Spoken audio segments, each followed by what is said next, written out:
Okay. Okay, y'all support. Okay, so Charlotte's gonna start us out with just definitions that her team gave of, or just how they feel. More importantly, how you feel about that word, shame. They're giving these just different things that will come to mind. And then, baby doll here, April. Y'all know I'm old, so I don't mind being good. Okay. I tell my girl, y'all know your name. You know who I'm talking to. So if it's slip, I'm gonna say baby doll. I do the same thing at work. I see you, mama. Okay, so just give us some words of shame, right? Okay, so our Oh, team. I want to say thank you for recording. Oh, no problem. Yeah.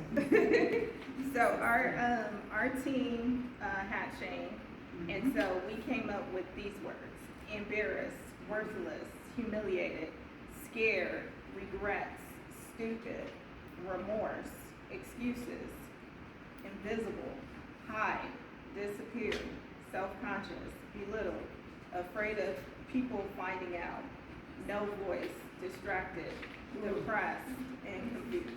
Wow. Beautiful. Thank That's a you. lot. All right, go ahead, April. Fill us in on guilt. So our team had guilt, and we came up with these words associated with it: burden, pain, anger, resentment, mad, regretful, sadness, embarrassed, abused, judgment, and redemption. Wow, thank you so much. That's beautiful. So, did you notice that a lot of the words were interchangeable? That when you're experiencing guilt and shame, you have a lot of the same words. So right now, I want everybody to look at this sheet, this handout that we just did. We got a little handout stapled together. We want to look at this to break down how people really feel when they're being subjected to these two little life destroyers. That's what I like to call it. So, guilt says, I did something bad. My actions or beliefs don't live up to the kind of person I believe myself to be. I need to apologize for something I have done. I can do something to make amends. So when you're thinking about guilt, okay? Then shame says, and this is the difference, not I did something bad, but I am bad. You see the difference in that? I am bad. I am a bad person whose bad actions or decisions line up with exactly who I am. I need to apologize for who I am. How can I make amends when I can't separate the bad acts from the bad me? So in a nutshell, guilt says, I've done something bad, and shame says, I am bad. We take on the personality or the perception of that word, whether it's true or false. A lot of people start looking at that. So, just going to talk about it just for a moment before we move to another activity. Shame is like a feeling of failure, feeling of inferiority, okay? Like for instance, the example would be like, let's say somebody if we say somebody named Pam feels like she's worthless or unimportant. She feels she's a mistake. And one of the words I heard you all say was invisible. And a lot of times people become invisible and act invisible because they feel inferior or they feel like a failure in life and all that kind of stuff. And then guilt focuses more on the behavior while shame focuses on self. So, going back to the words that you all wrote down, did you all write words down like unworthy? Raise your hand if unworthy was in your definition. Unworthy, stupid, okay? Unlovable, lazy. So all those words would indicate shame. That's how people that are walking in a lot of shame feel, because it's more like how you see yourself as opposed to anything that you have done. Shame is a basic feeling of inferiority, okay? Shame involves the perception of oneself as a failure or feeling unacceptable to others. And I don't know if any of you all have really ever walked in the shoes of a person shameful. They just, they're always trying to tuck away or be subservient to someone else or somebody else's situation. A lot of times you'll find that they're real helpful, but it's mainly because they want somebody to see them, to acknowledge their existence as a person, right? So shame can involve feelings that some way or somehow I'm flawed, I'm unworthy, or not good enough.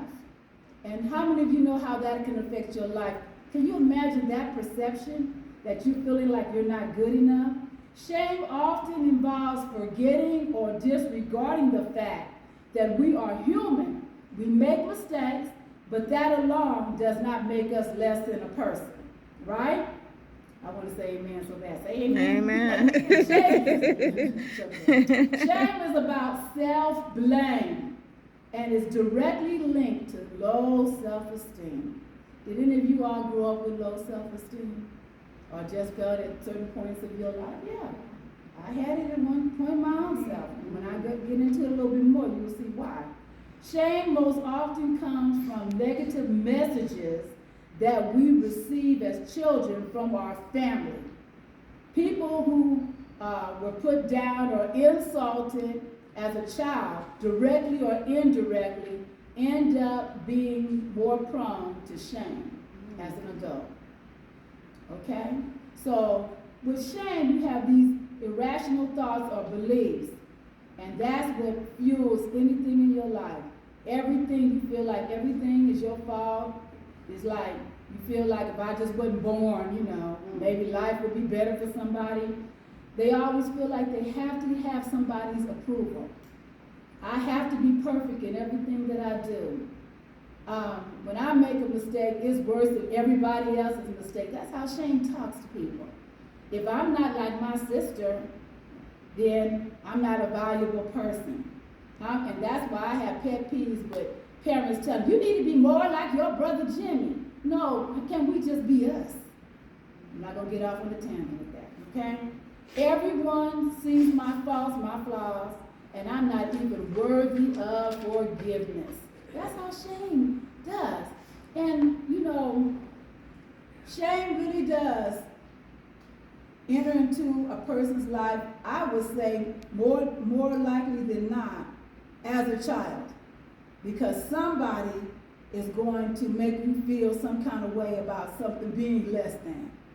I know for me, I was always big for my age. I was always more developed for my age. And so I don't know why it is that some people, I have relatives that felt like if they said something to you negative, somehow, some way, a positive effect was going to come out of that. And I thought about that after I got grown. How can I control my body parts? How they develop? How can I decide whether I'm going to have small, or big, or whatever? And they always highlighted it. Look at her, she got whatever. Look how developed she is. It's just like telling a child that got big feet, look how big his feet is. Well, what you want to do, cut them off? And so you make people, children in particular, have a lot of shame about their bodies, about things that they have no control over whatsoever. And God forbid if you're smart and they're not so smart, you got that one that always wants to condemn your intelligence. Try to want you, and you find yourself dumbing down, because trying to make them feel more comfortable. So a lot of times shame is brought about because of things that people say to you, make you feel bad about. They make you feel like, you're flawed some way. Because I found myself hiding my body, always trying to put on a big sweater or something, or always trying to tuck behind somewhere. And I didn't have no control over that. I didn't have control over, as a child, my weight, because my parents were the ones that fed me. So if they gave me the wrong food, I'm going to eat what you give me. It ain't like today. Us grandparents, them kids have 5 different boxes of cereals. What you want to eat? Well, baby, no, whatever, those of us that's 50 and above, we ate what was set before us. So how you gonna tell me you need to reduce? Well, reduce my portions. Talk to me. Stop giving me all this, hamburgers and fried chicken and whatever it was we were eating. And so even if they we all could say, right. even if we could say reduce it, then you better eat what's in front of you. Exactly, and better eat all of it. Thank you. See, you see how crazy that is? And be grateful. And be grateful. And be grateful. See what I'm saying? We've experienced those things, or you've seen them. And so now you got this child who don't know what to do. Because you're telling me I need to reduce. You're telling me, that my body parts are bigger than most people your age's body parts, and all this stuff going on. Well, what am I supposed to think? What am I supposed to do? And then we wonder why these children go into anorexia and what's that? Bulimia. Yeah, bulimia. And then that's crazy. Something's wrong with them. It's psychological. You can't win. But more importantly, you grow up always with this shame. Mm-hmm. And I know how awful it was because, eventually I grew into myself or whatever. And when I got married, I was always hiding from my husband. I would never like today, it is whatever.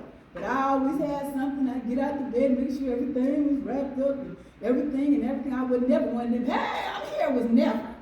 And not only with the first husband, when he died, the second husband too, he'd be like, what you hiding? But see, that came from shame. Somebody shaming your body and all that kind of stuff. And it reflects over in a lot of portions of your life. If someone comes along, I notice, I'm kind of a flexible person. I like what I like and I do what I do. But if we're doing something as a group, I try to make it as seamless as possible. I'm one of them that like to kind of smooth the edges. So if things were supposed to go one way and they didn't go that way, then you get the grumpies that's over there going through. You try to rearrange to try to make it, seamless. And so I try to go with that. And so what happens is, though, people then try to take advantage of you because they're the one they can always depend on to be the gopher and to be this and to be that. And you find yourself being more subservient than you need to be. So shame can bring about a lot of different things in your life. Are we hearing this today? Are we understanding that today? Absolutely. All right, now let's skip over to the word guilt. Guilt on